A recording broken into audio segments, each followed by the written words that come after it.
আন্তর্জাতিক অপরাধ ট্রাইব্যুনাল 1-এ আজকে জুলাই গণঅভ্যুত্থান চলাকালে মানবতা বিরোধী অপরাধের মামলায় তৎকালীন আইনমন্ত্রী জনাব আনিসুল হক এবং তৎকালীন প্রধানমন্ত্রীর উপদেষ্টা জনাব সালমান এফ রহমান সাহেবের মামলায় দুজন সাক্ষীর সাক্ষ্য গ্রহণ সমাপ্ত হয়েছে। দুজন সাক্ষী ছিলেন মোহাম্মদ ইমরান হোসেন এবং মোহাম্মদ কামাল হাওলাদার।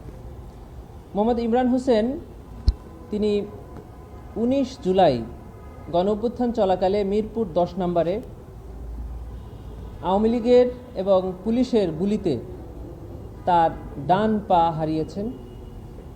প্রায় 40 দিন উনি চিকিৎসাধীন ছিলেন, তারপরে তার পা কেটে ফেলতে হয়েছে।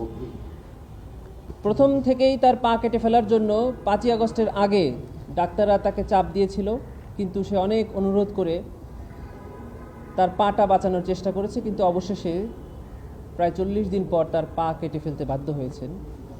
তিনি বর্ণনা করেছেন যে কি বিভীষিকাময় পরিস্থিতি হয়েছিল 19 জুলাই মিরপুর 10 নম্বরে।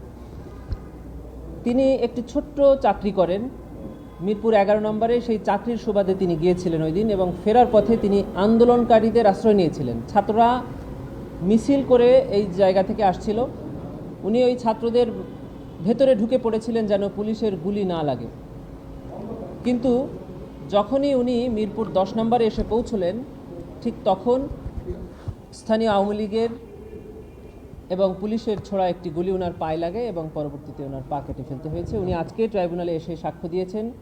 কোর্ট দেখেছে যে ওনার একটি পা নেই। আরেকজন সাক্ষী সাক্ষ্য দিয়েছেন, ওনার নাম মোহাম্মদ কামাল হাওলাদার। তিনি ঢাকাতে কাজ করেন প্রায় 40 বছরের উপরে। তিনি স্থানীয় আওয়ামী লীগের সকলকেই চেনেন, যেহেতু 40 বছর উনি মিরপুর 10 নম্বরেই থাকেন। তিনি বলেছেন যে সেখানে আওয়ামী লীগের নেতৃবৃন্দরা সরাসরি অস্ত্র হাতে নিয়ে ছাত্র জনতার উপরে গুলি করেছে। কার হাতে কী অস্ত্র ছিল উনি সেটাও বর্ণনা করেছেন ট্রাইব্যুনালে। উনি সেদিন অর্থাৎ 20 জুলাই মিরপুর 10 নম্বর এসেছিলেন কাঁচা বাজার করার জন্য ওনার বড় ছেলে সিফাতকে নিয়ে। সিফাত একাদশ শ্রেণীর ছাত্র ছিল তখন। সিফাত যখন দেখতে পায় যে মিরপুর 10 নম্বর গোলচক্করে তারই কিছু সহপাঠীরা আন্দোলন করছে, তখন সে দৌড়িয়ে গিয়ে ওই আন্দোলনকারীদের সাথে মিশে যায়। তখন 3 দিক থেকে আওয়ামী লীগের 3টি মিছিল আসে, এবং ওই মিছিলে যারা নেতৃত্ব দিয়েছিল তাদের নাম উনি বলেছেন, এবং তাদের হাতে অস্ত্র ছিল। ওই মিছিল 3টি এই অল্প কয়েকজন আন্দোলনকারী ছাত্রদের লক্ষ্য করে নির্বিচারে গুলিবর্ষণ করে। তার একটি গুলি ওনার সন্তান এই 18 বছর বয়সী সিফাতের মাথায় লেগে ওখানেই সে মারা যায়।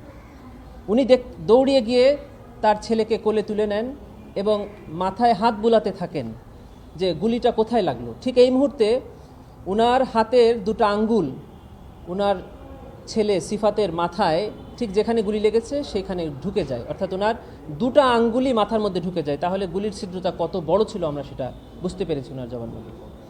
উনি আরও দেখতে পান যে ওনার ছেলের পাশেই আর একটা ছেলে গুলিবিদ্ধ হয়ে ছটপট করছে। উনি তাকিয়ে দেখেন যে সেই ছেলেটির চোখে গুলি লেগে চোখটা বের হয়ে গেছে। উনি আদালতে বলেছেন যে মুরগিকে জবাই করলে যেমন ছটফট করে, আমি দেখতে পেয়েছি যে চোখে গুলি লেগে ওই ছেলেটি সেভাবে ছটফট করছে। উনি অনেক অনুনয় বিনয় করেছিলেন একটা রিক্সা পাওয়ার জন্য, কিন্তু স্থানীয় কয়েকজন আওয়ামী লীগ নেতা ওনার ছেলেকে ওনার কাছ থেকে কেড়ে নিয়ে যায়। কেড়ে নিয়ে স্থানীয় একটি বাড়িতে নিয়ে রাখে। পরে উনি কিছু লোকজনকে অনুরোধ করে ছেলেটিকে আবার ফেরত পায়। উনার ছেলে সিফাতকে এবং ওই চোখে গুলি লাগা ছেলেটিকে একটি রিকশায় করে উনি স্থানীয় আল হেলাল হাসপাতালে নিয়ে যান। চিকিৎসকরা সেখানেই বুঝতে পেরেছিলেন যে ওনার ছেলে মারা গেছে। তারপরে উনি আল হেলাল হাসপাতালের চিকিৎসকরা সরকারি হাসপাতাল অর্থাৎ ঢাকা মেডিকেল এবং সোহরাওয়ার্দীর যে কোনো একটিতে নিতে বলে। উনি সোহরাওয়ার্দী হাসপাতালে নিয়ে গেলে হাসপাতাল কর্তৃপক্ষ ওনার ছেলেকে মৃত ঘোষণা করে। উনি ওনার ছেলেকে একটি সিএনজি যোগে মিরপুর 10 নম্বরে ওনার বাড়িতে নিয়ে আসলে স্থানীয় আওয়ামী লীগের লোকজন তার ছেলেকে জানাজা করতে দেয়নি, গোসলও করাতে দেয়নি। তখন উনি যে ছোট চাকরি করেন একজনের বাসায়, তিনি একজন বিচারক, তিনি একটি অ্যাম্বুলেন্স জোগাড় করে দেয় এবং ওই অ্যাম্বুলেন্সে করে ওই ছেলেকে ওই রক্তাক্ত অবস্থায় গোসল না করা অবস্থায় মাদারীপুরে ওনার গ্রামের বাড়িতে নিয়ে যায়। সেখানে গোসল হয়, দাফন হয়, কবরস্থ করা হয়। উনি সর্বশেষ বলেছেন যে আমার এই সন্তান সহ বাংলাদেশে যে শত শত নিরীহ ছাত্র জনতাকে হত্যা করা হয়েছে তার জন্য দায়ী তৎকালীন প্রধানমন্ত্রী শেখ হাসিনা, তৎকালীন আওয়ামী লীগ এবং সরকারের ঊর্ধ্বতন নেতৃবৃন্দ। তার মধ্যে বলেছেন স্বরাষ্ট্রমন্ত্রী আসাদুজ্জামান খান কামাল, বলেছেন ওবায়দুল কাদের সাহেবের নাম। অন্যতমভাবে ওনারা বলেছেন যে তৎকালীন সরকারের প্রধানমন্ত্রীর উপদেষ্টা জনাব সালমান এফ রহমান এবং আইনমন্ত্রী আনিসুল হক। সাক্ষী ইমরানকেও জিজ্ঞাসা করা হয়েছিল যে আপনি কাদেরকে দায়ী করেন, তিনিও এদের নাম বলেছেন যে এনারা দায়ী। আসামির পক্ষ থেকে জিজ্ঞাসা করা হয়েছে যে আপনি কেন এনাদেরকে দায়ী মনে করেন, ওনারা বলেছেন যে তারা যদি পরামর্শ করে কারফিউ জারির সিদ্ধান্ত না নিত তাহলে আমার সন্তান সহ এই হাজার হাজার মানুষ নিহত হতো না। এবং ওনারা বলেছেন যে আমরা মোবাইল ফোনে ইন্টারনেটে তাদের সম্পৃক্ততার কথা শুনেছি, তাদের কথোপকথন শুনেছি। এই ছিল আজকে ট্রাইব্যুনালের প্রসিডিংস। আন্তর্জাতিক অপরাধ ট্রাইব্যুনাল 2-এ আজকে জুলাই গণঅভ্যুত্থান চলাকালে যাত্রাবাড়িতে ইমাম হোসেন তাইম নামে এক কিশোরকে পুলিশ কর্তৃক গুলি করার মামলার দিন ধার্য ছিল। আপনারা জানেন যে ইমাম হোসেন তাইম একজন পুলিশ কর্মকর্তার ছেলে এবং তাকে সরাসরি আরেকজন পুলিশ কর্মকর্তার গুলি করার ভিডিও আমরা সোশ্যাল মিডিয়াতে দেখতে পাই। আমরা দেখতে পেয়েছি যে ইমাম হোসেন তাইমকে তার বন্ধু পেছন থেকে জাপটে ধরে সরিয়ে নিয়ে যাওয়ার চেষ্টা করছে এবং একজন পুলিশ কর্মকর্তা তাইমের খুব কাছে এসে বন্দুক টার্গেট করে তাকে বারবার গুলি করছে। সেই মামলার আজকে অভিযোগ গঠনের দিন ধার্য ছিল।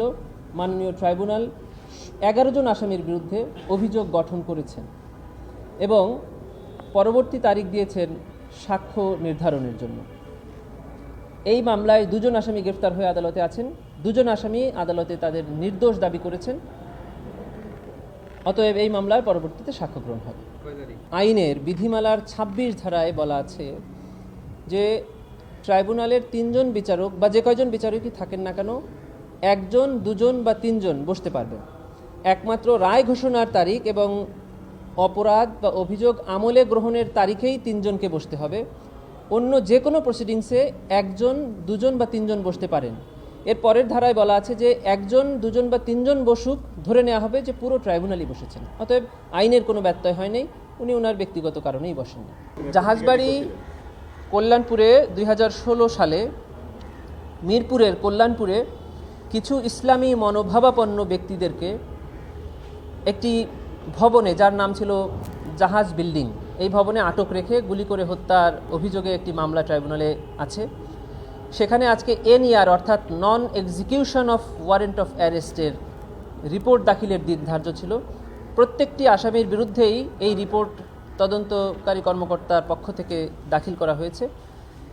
আগামী তারিখে পত্রিকায় অর্থাৎ মার্চ মাসের 8 তারিখে পেপার নোটিফিকেশন জারির জন্য দিন ধার্য হয়েছে। ওই দিন যদি পেপার নোটিফিকেশন জারি হয়ে আসে এরপরে স্টেট ডিফেন্স কাউন্সিল এঙ্গেজড হবে এবং অভিযোগ গঠনের উপরে শুনানির দিন ধার্য হবে। জি, হাসানুল হক ইদু সাহেবের মামলায় সাফাই সাক্ষী হয়েছে এবং তাকে এখন আসামি পক্ষ থেকে জেরা চলছে।